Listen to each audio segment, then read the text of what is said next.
Bismillahirrahmanirrahim. Perkenalkan, saya Rizky Nuruniha dari Pendidikan Dr. UIN Maulana Malik Ibrahim dengan NIM 199101010. Dan di sini saya akan sedikit menjelaskan tentang pelvic inflammatory disease atau penyakit radang panggul.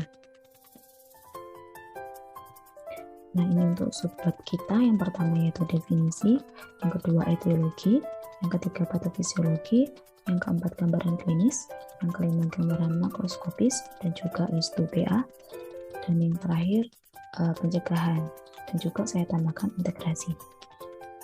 Nah, untuk PID sendiri itu didefinisikan sebagai peradangan pada saluran genital bagian atas akibat infeksi yang terjadi pada wanita.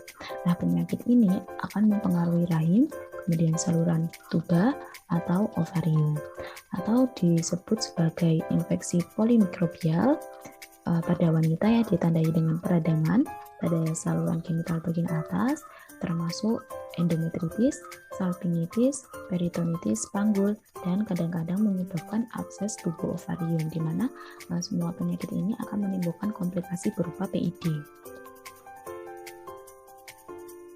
Nah, untuk etiologinya sendiri merupakan suatu infeksi ascending dari serviks.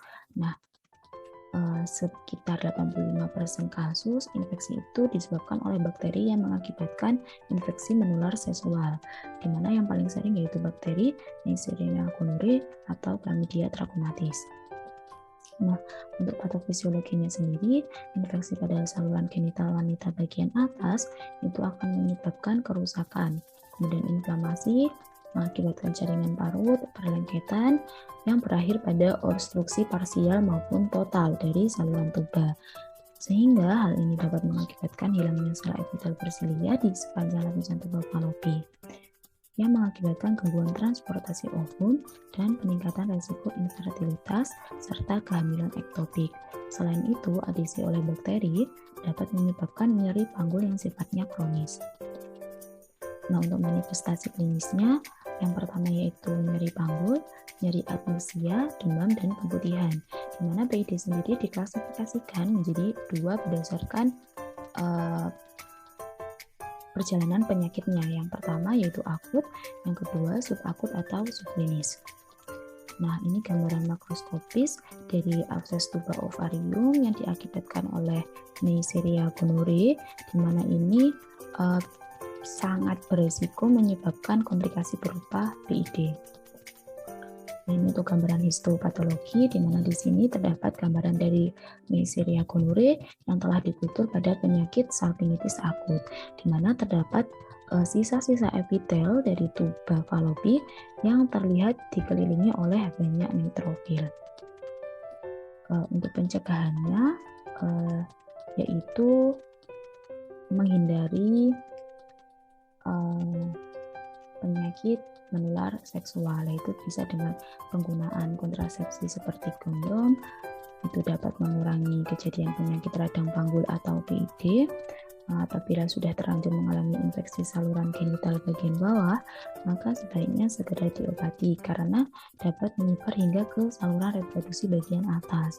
Nah, untuk terapi pasangan seksual juga sangat dianjurkan untuk mencegah berulangnya infeksi. Nah, untuk integrasinya di sini saya ambil dari Al-Quran Surah Al-Isra ayat 32 yang berbunyi wala taqrabuz zina innahu kana fahisyatan wa sa'a sabila, yang artinya dan janganlah kamu mendekati zina, sesungguhnya zina itu adalah suatu perbuatan yang keji dan celah yang buruk.